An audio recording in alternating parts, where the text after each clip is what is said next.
I can't think of many good examples of educational games, as I've already implied. And to answer this, I'm going to answer, how does one not teach? We're going to clear up a few very common misunderstandings about educational games from a developer's perspective in particular. Number one is that the problems of the American educational system are vast and complex. On a good day, when I was working in citizen schools, the classroom would look like this. This is not my classroom. I got this off Google Images. I don't know who these kids are, but they're, kids are kids. And this is what it would look like on a good day. On a good day, everyone's smiling and they're really adorable, and there's this like spark of understanding, and much more importantly, a spark of motivation to turn the life into something, and they all walk out of the classroom that day like totally down with being a particle physicist or something like that. And that's awesome. That's on a good day. On most days, it looks like this. So American schools are not doing so great right now. There's massive budget cuts, and there's massive lack of respect, and from the students, from society, from anyone.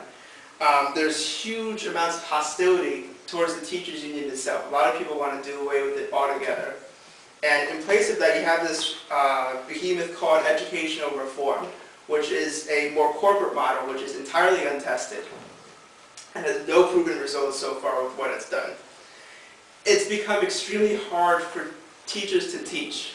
And a lot of teachers and a lot of school systems have looked at educational games. And when I say school systems, I'm mostly meaning educational reform school systems.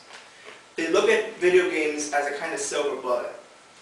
Because they say, here's a way that, first off, it captivates the students. Like, that's pretty obvious. They love to play video games. They do it all the time. It's very cost effective.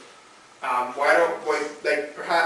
it triggers something else in the brain because it's so compelling. Like, it's hitting a different part of the brain that doesn't quite get accessed as often, and maybe this is our answer. So the question comes down to, are video games the silver bullet? And the answer is no, absolutely not. Absolutely not. They are not the silver bullet, and they're not meant to be. The problems that education is facing are incredibly complicated and extend well beyond the school itself, which is already complicated enough. When we talk about how does one teach, we have to be thinking about this. Video games are not the solution, and we should not be crafting a video game as if it was a solution. We should be crafting it as a tool, as a way to help, but not to solve. Number two, games cannot teach facts. Or rather, they can teach facts, but in a very misleading way. This is a screenshot of Crusader Kings 2. I love Crusader Kings 2. This is a way fun game to play. You get to manage a medieval dynasty, and you have all these kingdoms and vassals and people assassinating each other, and it's way fun. It's not history. This is not history. Or at least it's not good history. For one thing, it's too elitist, but that's a different question. For another thing, for the purposes of this talk, it's much too concrete. Everything gets broken up into different pieces. You see, a core aspect of what a game is, and especially a video game, is that a game is an abstracted and quantifiable simplification of a real-world system. Which is to say, you take a real-world system and then you break it down into Monopoly pieces and Monopoly money, and you get a game. It's life in discrete units. In a video game, either something exists or it doesn't. There's nothing in between. You can fudge it and have like increasingly intricate detail, but that detail either exists or it doesn't. And video games are thus a very poor way of showing the fuzzy and subjective experience which is our daily lives. They're not good at this, and they're not good at conveying the fuzzy side to facts. Video games are good at giving you an intuition or a way of thinking, but not saying this is what is and this is what's not. Number three, this is a quote from one of my favorite authors, William Gibson.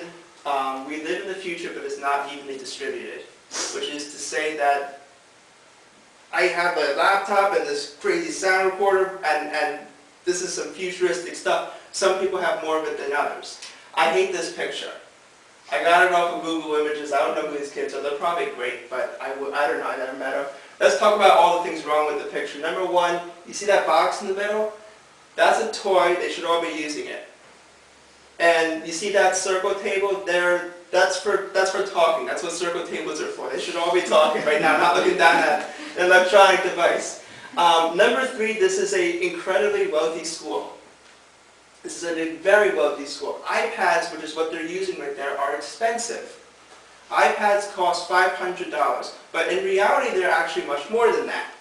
iPads are not quite as functional as a laptop. You can't do all the same things on one as the other.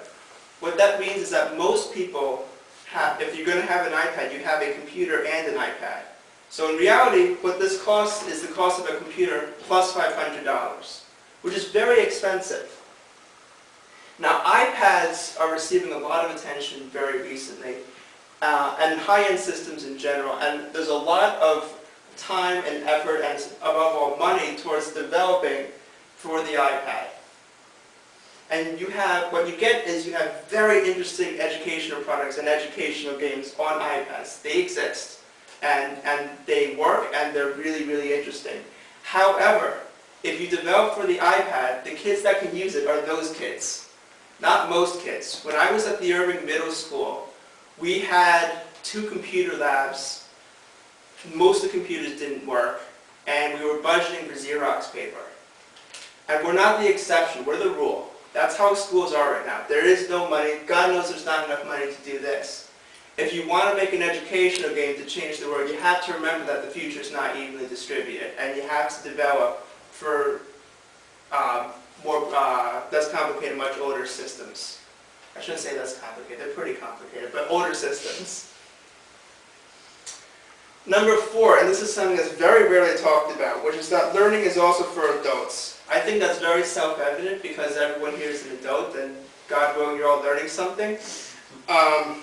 But most educational games are made for kids. And I believe that this comes from the idea that video games are for kids. That is emphatically not the case. There are many people here that play video games.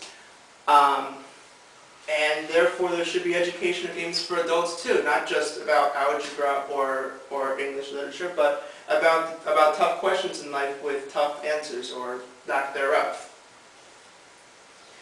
So that's why I think educational games are doing wrong, and there are more, but we get going with this. Let's talk about what games are good at, because they're good at many things. I just think that they are usually not implemented in such a way that they can utilize their main advantages.